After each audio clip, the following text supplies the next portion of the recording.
When first announced in August 2020, there was genuine interest in Suicide Squad Kill the Justice League. Rocksteady Studios, long known for its Batman Arkham series, was venturing into relatively unknown territory by focusing on a supervillain group, that too with co-op and character switching.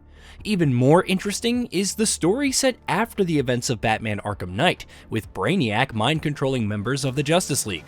Like Superman, as the Suicide Squad, you must take them down. Are you okay?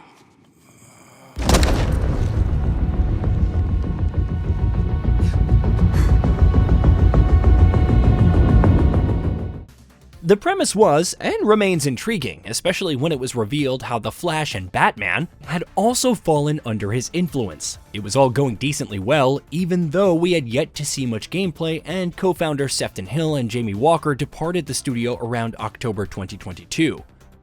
That changed in February 2023 when Rocksteady provided a more extensive look at the game.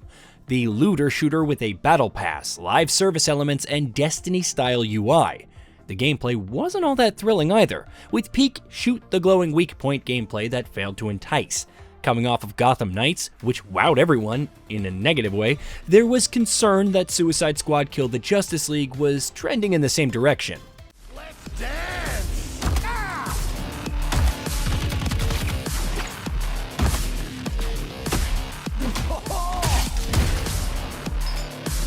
That's gonna leave a mark.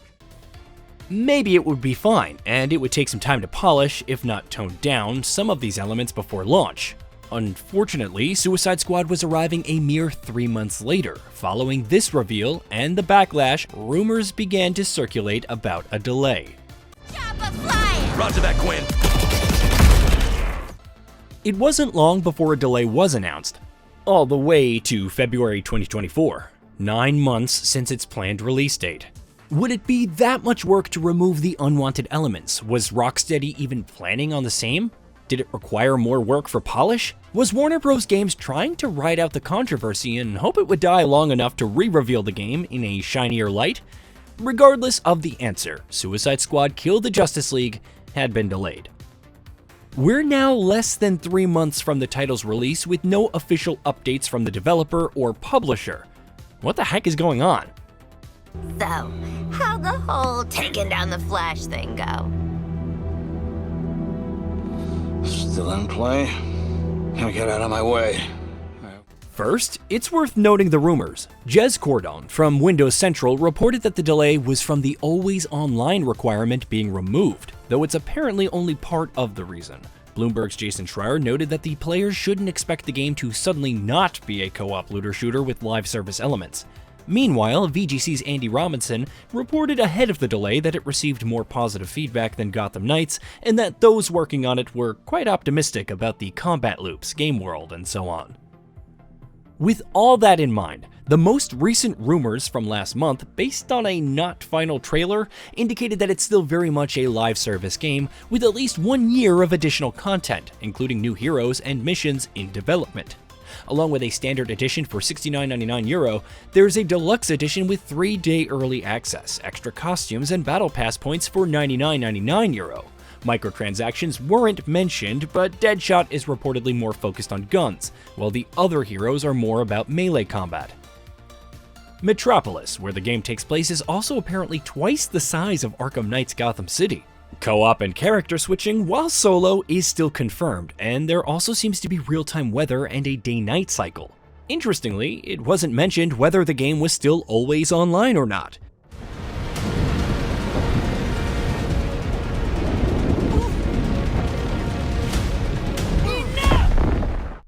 This leads to the latest statement by Warner Bros. CEO David Zaslav in the company's recent earnings call. Following the success of Mortal Kombat 1, which sold over 3 million copies and received backlash for its monetization, Zaslav said the company is focusing on transforming our biggest franchises from largely console and PC-based with 3-4-year release schedules to include more always-on gameplay through live services, multi-platform, and free-to-play extensions, with the goal to have more players spending more time on more platforms.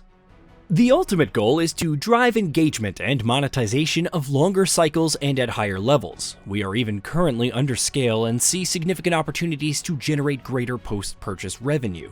So even without Rocksteady coming out and explicitly stating as such, it seems a given that Suicide Squad is still a live service game. The rumored 1 year of post-launch content could be what's in the pipeline while the team works on the other things based on feedback. Warner Bros. And Rocksteady may be waiting for the Game Awards to drop a new trailer for Suicide Squad, and perhaps open up pre-orders before its launch in February 2024. Even if it faces another delay, perhaps to March, if it wants to hit the same quarter, it's probably more polished with some more gameplay variety instead of a brand new mechanic or a complete overhaul. Whether it's enough that the game isn't always online, especially when all of the systems for a live service title are ever present, remains to be seen. Would Warner Bros. Have considered another delay if Mortal Kombat 1 hadn't done so well? With Sony delaying at least half of its 12 live service titles, while Bungie, famed for introducing the blueprint for live service looter shooters with Destiny 2 faces layoffs, does a new live service title even make sense? Will the Suicide Squad brand carry the game?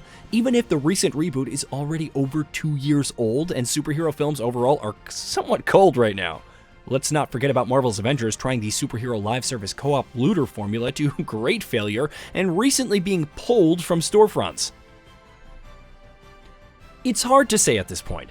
However, after a year of incredible releases, many of them single-player focused titles without microtransactions, like Dave the Diver, Dead Space, Hi-Fi Rush, Armored Core 6 Fires of Rubicon, Dredge, etc. You'll really have to wonder if there's any room for yet another live service title seeking long-term revenue via microtransactions and battle passes.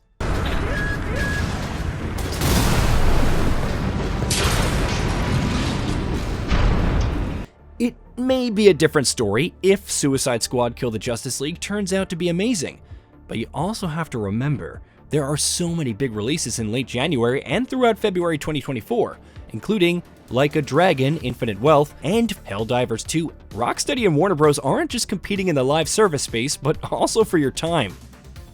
Some may play the game for its campaign, and then bounce off it for the sake of other titles. Can it really sustain interest beyond that unless it's absolutely amazing? Time will tell, but for now, there's every indication of it being yet another gamble for Warner Bros. That will just end up on Game Pass and PlayStation Plus within its first year. You have to kill us, Diana. Hey, did you know that we at Gaming Bolt upload new videos every day? Stick around, drop a like, subscribe, and hit that bell, and let us know what kind of content you'd like to see in the future with a comment below.